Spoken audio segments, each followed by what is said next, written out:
presentamos Signos Vitales. Signos Vitales. Resalta los aspectos positivos del hombre y su mundo, porque el futuro comienza hoy. Signos Vitales, con el pastor José Brown.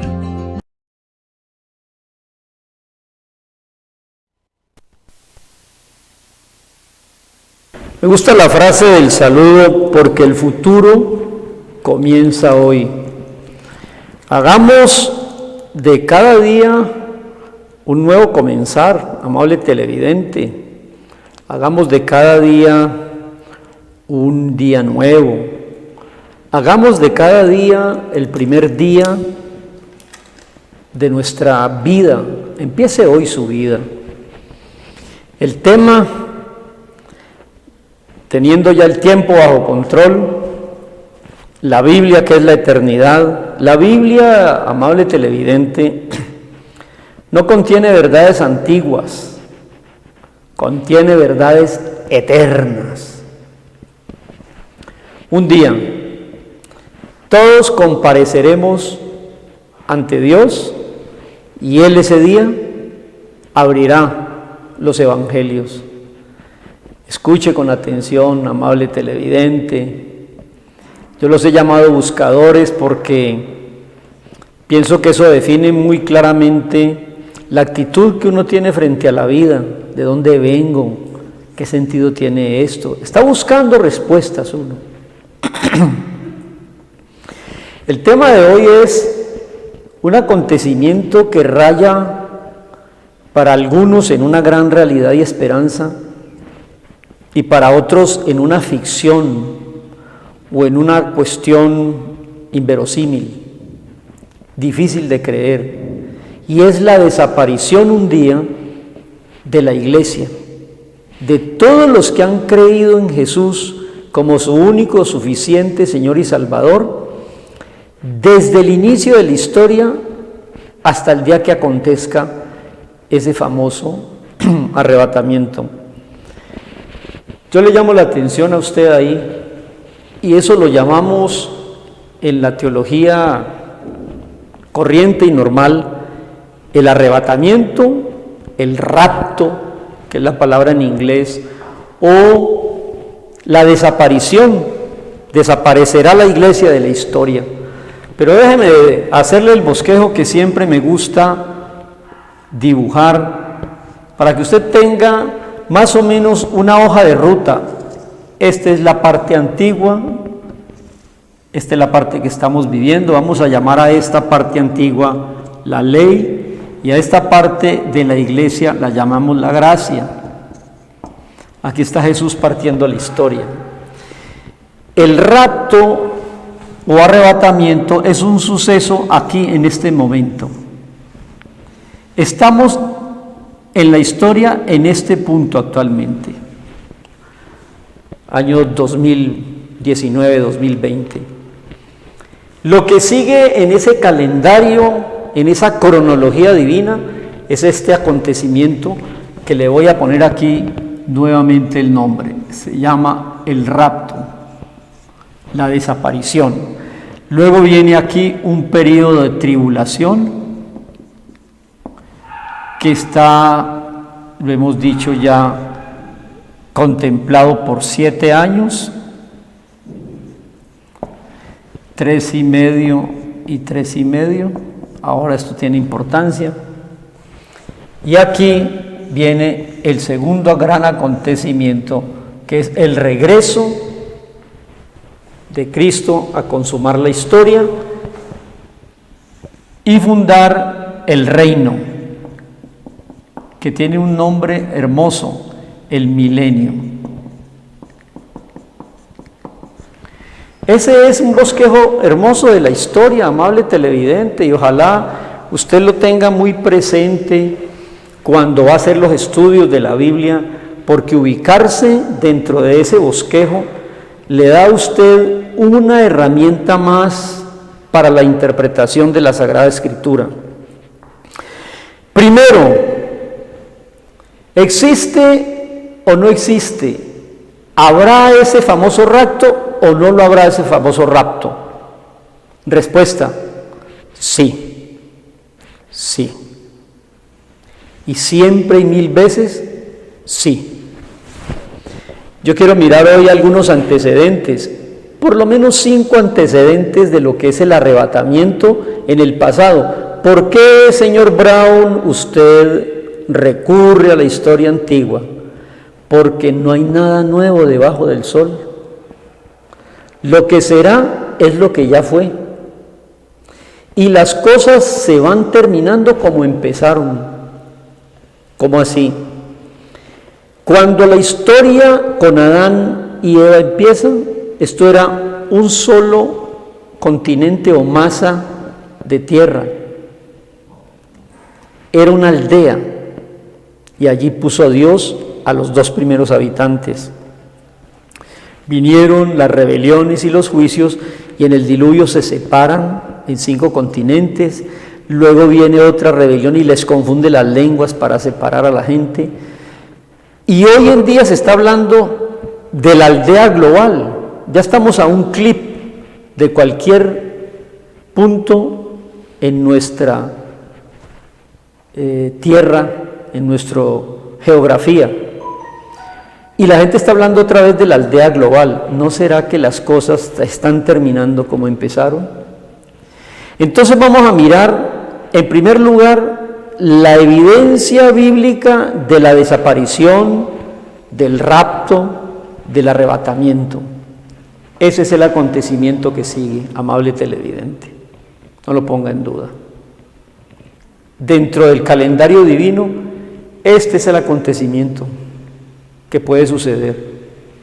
Un buen día desaparecerá de aquí la iglesia, todos los creyentes. ¿Cuándo será? Que es la segunda pregunta. ¿Será antes del periodo de la tribulación? También tengo referencias para que usted conozca. ¿Será antes de este periodo? Mucha gente piensa que será en la mitad, aquí, la salida.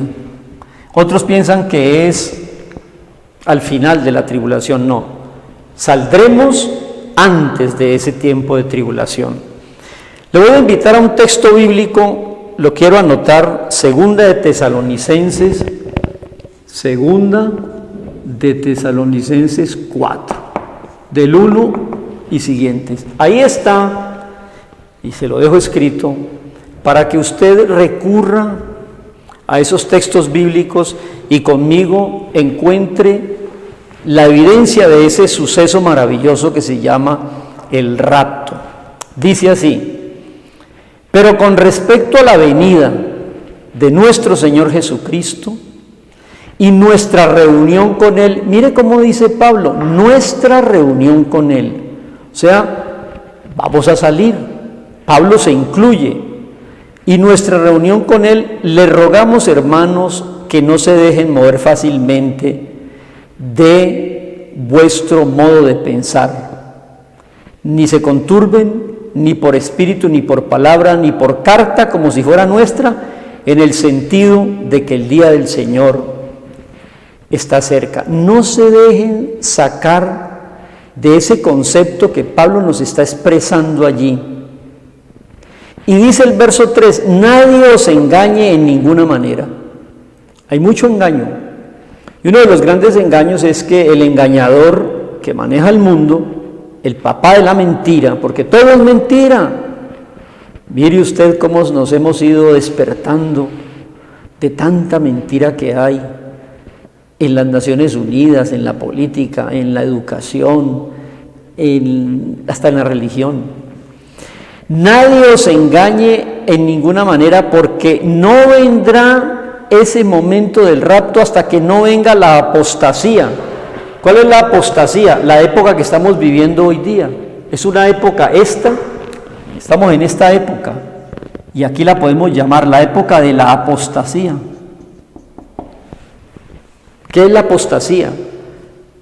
Ya nadie quiere creer, ya nadie tiene sueños, la religión ha fallado, hay mucho engaño, escándalos religiosos. La apostasía es caer de la salvación, perder la esperanza en Jesús, volverse uno tibio, de la frialdad que la gente tiene en su fe, han caído a la tibieza, ya no creen en nada. Una época de apostasía, evangelios de prosperidad, sueños, visiones, profetas, apóstoles, escándalos.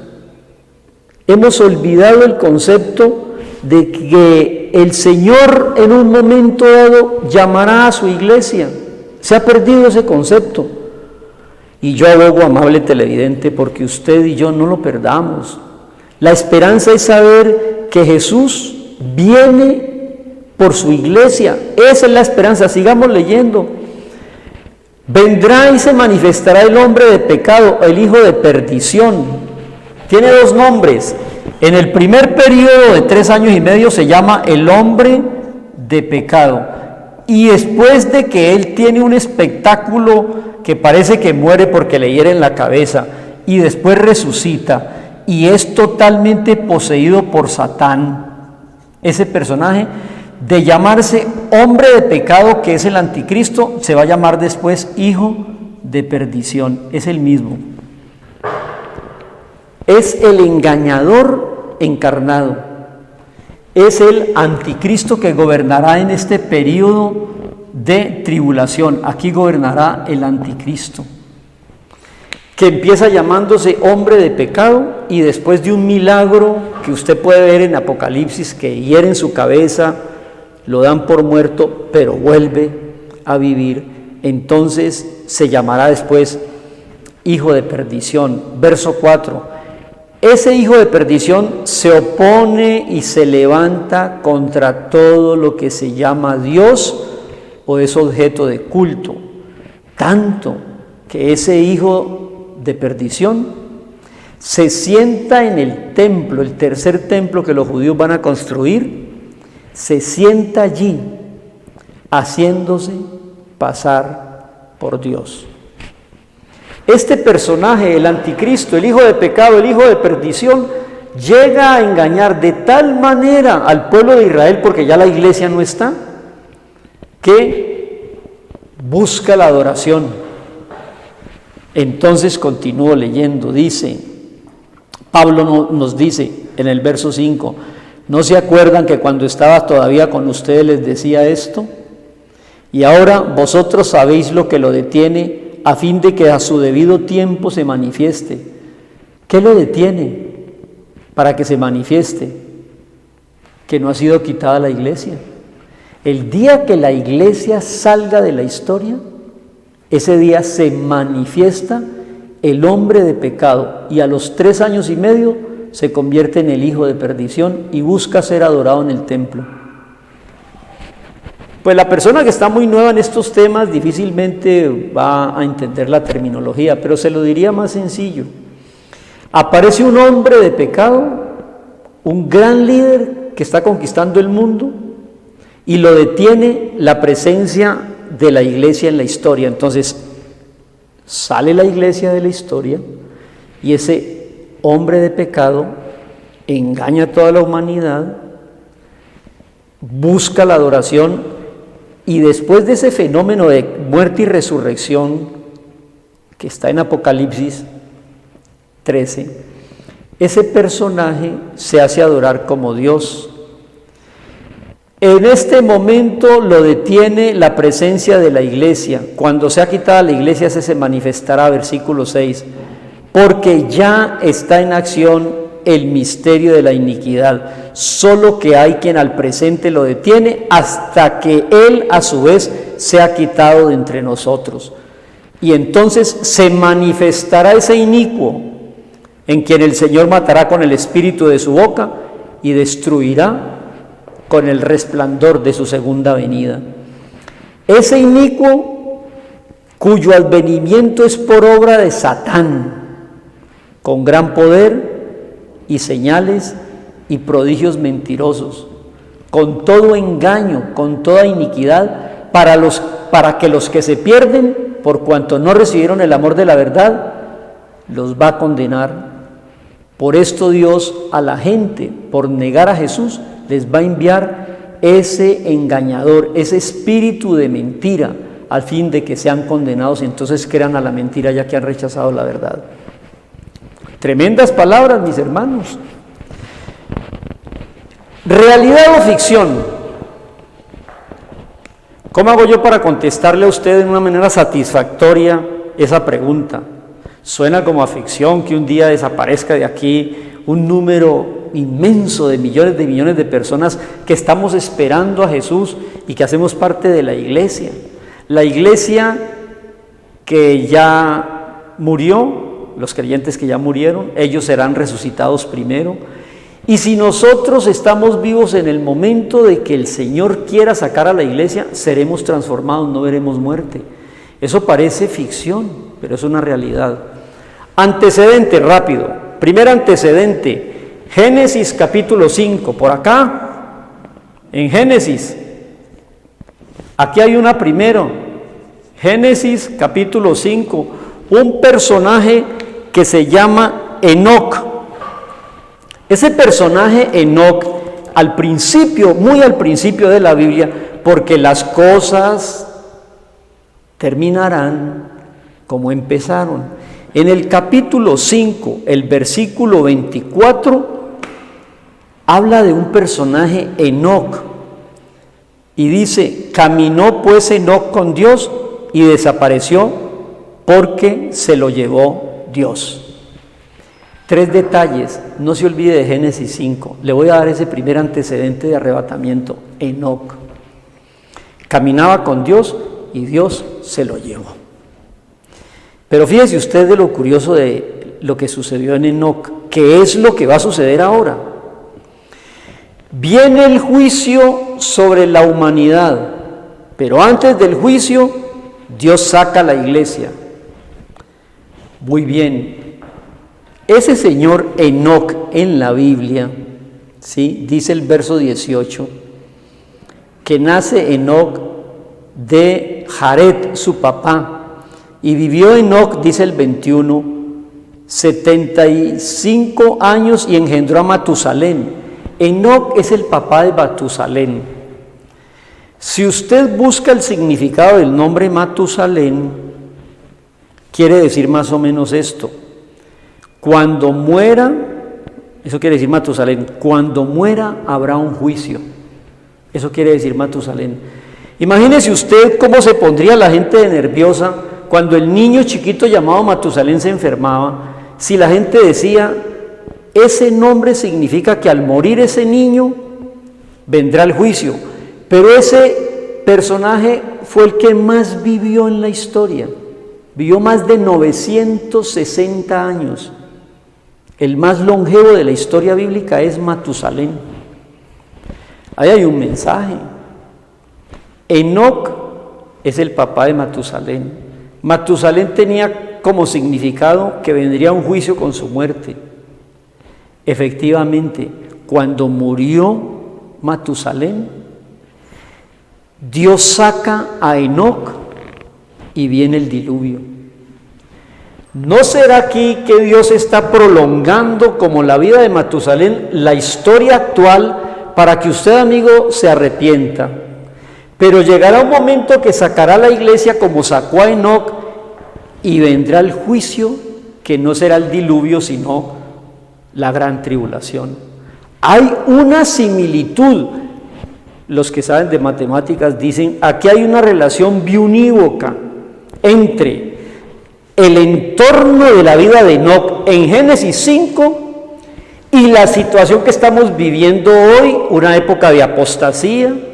Dios está esperando que se arrepientan, le está prolongando la vida a Matusalén. Cuando de pronto saca a Enoc, sacará a la iglesia y vendrá entonces el juicio, que el juicio empieza con el anticristo, el engañador. Segundo ejemplo para ir: Elías. Vamos a ubicarlo aquí. Hay otro ejemplo de rapto, desaparición o arrebatamiento. Lo puede leer usted en el segundo libro de Reyes, en el capítulo 11. Elías se lo lleva a un carro de fuego. Y eso es tan cierto que le voy a dar 2 detalles de la vida de Elías. Primer detalle: los judíos estudiosos del Antiguo Testamento esperan a Elías. Uno va a algunas celebraciones, ellos tienen como la cena de Pascua y dejan una silla vacía y sirven la copa en esa silla. Y usted pregunta, ¿por qué hay una silla vacía en todas las casas celebrando la Pascua? Y le dicen, esa es la silla de Elías, porque Elías tiene que venir antes de que venga el verdadero Mesías. ¿Cómo termina la Biblia del Antiguo Testamento? Termina con los versículos de Malaquías donde dice, vendrá Elías. ¿Y cómo empieza el Nuevo Testamento? Con la aparición de un nuevo Elías que es Juan Bautista. Juan Bautista vino con el espíritu de Elías, preparándole el camino al Mesías, que eso es lo que está pasando con los judíos hoy en día. Por eso dejan una silla vacía para que venga Elías. Entonces, miren ustedes que todo el contexto bíblico es una sola parábola, es una sola historia. Es más, en el monte de la transfiguración, cuando Jesús frente a sus discípulos les mostró, se transfiguró, mostrándoles que sí hay una vida trascendental, apareció Moisés y Elías. Elías está en un carro de fuego y vino el espíritu de Elías en la forma de Juan Bautista. Tan es así, mis queridos buscadores, que cuando Jesús moría en la cruz, la quinta palabra fue Elí, Elí, lama sabactaní. La gente que estaba ahí cerca dijo, está llamando a Elías. Y si aparece Elías, entonces este es el Mesías. Y efectivamente, no entendieron que Elí, Elí era, Padre, voy a asumir la muerte por la humanidad, no me abandones. Elí, Elí. Y creían que llamaba a Elías. Entonces miren que por lo menos aquí hay dos antecedentes. Un tercer antecedente de desaparición y rapto, el más hermoso de todos, el de Jesús. ¿Dónde lo puede leer usted? En el primer capítulo del libro de historia apostólica, el libro de los Hechos. Este mismo Jesús que has visto subir al cielo, así vendrá. Entonces mire usted que el rapto, la desaparición, la ascensión, la salida de la historia, no es una cuestión de ficción, es una cuestión de realidad. Pasó con Enoc, pasó con Elías, pasó con Jesús, pasó con Pablo. Pablo estaba en Listra y lo apedrearon y murió. Y luego en la carta a los Corintios él escribe, óigame, les quiero contar una experiencia fuera del cuerpo. Segunda de Corintios capítulo 12. Él cuenta allí que fue remontado al tercer cielo y vio cosas maravillosas que nos dejan sus epístolas. Léalas, amable buscador. Pero regresó. Él lo dieron por muerto en Listra. Léase y verán en el libro de los Hechos que él allí murió. ¿Qué otro rapto vemos? El de la iglesia. Entonces ya llevamos 4. El Enoc, Elías, Jesús, la iglesia, Pablo. 5 llevamos. Pero sí quiero terminar viendo yo mi reloj, que se me fue el tiempo. Quiero terminar con algo que puede ser una ilustración muy común y sencilla, pero muy elocuente, como todo lo de la Biblia. Amable televidente, la Biblia es sencilla, pero es elocuente. No es palabra de hombres, es palabra de Dios. No contiene verdades viejas, contiene verdades eternas. Hacemos bien en estar atentos. Un día desaparecerá la iglesia, sonará la trompeta, nos iremos con Jesús y quedará el mundo bajo el dominio del anti-Jesús, del anticristo. Hoy en día el pueblo de Israel rechazó al Cristo, pues vendrá y los engañará el anticristo. Pero mire, me gusta hablar del arrebatamiento de la iglesia, hay muchas citas, pero me gusta memorizar la cita que hay en Apocalipsis capítulo 4. Se lo voy a resumir rápidamente. Apocalipsis 1 o Revelación 1, aparece Jesús y le dice a Juan: escribe que te voy a dictar qué sigue en la historia. Capítulo 2 y 3, las 7 etapas de la historia, en 7 iglesias que son el prototipo de la historia de la iglesia. Y el capítulo 4 empieza diciendo: sube acá y te mostraré las cosas que han de venir después. Hermanos, no se dejen engañar, dice Pablo en Tesalonicenses. Cristo viene y es lo más seguro que tenemos. Hay otros 2 casos de arrebatamiento en la Biblia, que son los 144,000 de Apocalipsis, que aparecen después en el cielo, con una multitud que ha salido de la gran tribulación, y finalmente los 2 testigos, Moisés y Elías, que los mata el anticristo. 3 días se quedan viéndolos en vivo y en directo y en tiempo real, porque no los dejaron enterrar, y luego se levantan otra vez y se van al cielo.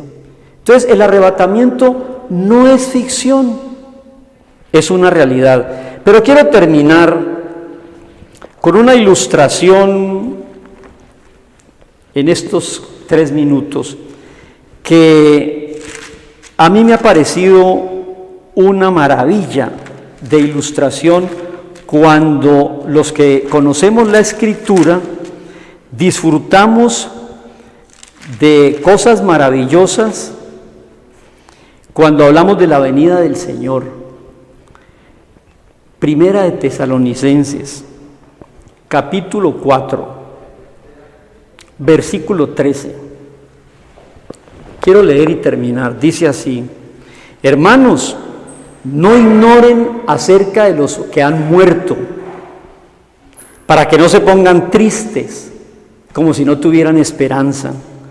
Porque si creemos que Jesús murió y resucitó, yo creo que Jesús murió y resucitó, así también traerá Dios con Jesús a los que murieron creyendo en Él.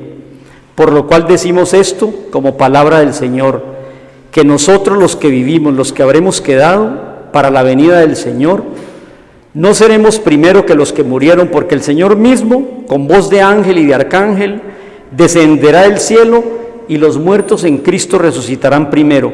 Luego nosotros los que vivimos, los que estemos vivos, los que hayamos quedado, seremos raptados, arrebatados juntamente con ellos en las nubes para recibir al Señor en el aire, y estaremos siempre con el Señor. Y termina: alégrense y aliéntense con estas palabras. Termino. Cuando el Señor venga y nos lleve al cielo, son palabras de mucha alegría. ¿Cuál es la ilustración que quiero que tenga usted para terminar? ¿Ha ido usted o entre por YouTube a una boda judía? ¿Sabe cómo terminan las bodas judías, amable televidente? Se lo voy a decir. Sale el novio y la novia ya en el desfile nupcial después de que se han prometido amor eterno, en las buenas y en las malas. Entonces sientan a la novia en una silla y sientan al novio en una silla. Entonces los invitados a la fiesta, muy fuertes, levantan a la novia con silla y todo, y levantan al novio con silla y todo. Y empieza la más hermosa de las fiestas, que es una fiesta de bodas, y empiezan a danzar con el novio y la novia sentados en la silla, y empiezan a danzar y alegrarse, y los unen, los hacen encontrar izados por todos los invitados, y allá se encuentra el novio y la novia, y los bajan, y empieza la fiesta, y empieza la vida, y empieza el disfrute de la pareja, del novio con la novia. Ese acto, como terminan todas las bodas, me está diciendo en una forma lúdica lo que va a pasar en la historia. La novia es la iglesia y el novio es su Salvador Jesús. Un día Jesús vendrá en las nubes y la novia será levantada hasta las nubes, y en las nubes del cielo se encontrarán el novio Salvador Jesús con la iglesia que es su novia, y estarán felizmente unidos por los siglos de los siglos. Amable televidente, como terminan las bodas judías, terminará la historia. La iglesia saliendo al encuentro de su novio amado, Israel en la tribulación por haber negado al Mesías, y después el novio y la novia juntamente a venir a la tierra a establecer 1000 años de paz y de reinado. Cristo debe venir en cualquier momento y yo lo espero. Espérelo usted también, que Enoc, Elías, Jesús, Pablo, los 144,000 y la iglesia son una muestra clara de que un día saldremos de la historia. Bendiciones. La próxima vez nos encontraremos, si no aquí, en las nubes del cielo. Bendiciones. Presentamos Signos Vitales. Signos Vitales. Resalta los aspectos positivos del hombre y su mundo, porque el futuro comienza hoy. Signos Vitales, con el pastor José Brown.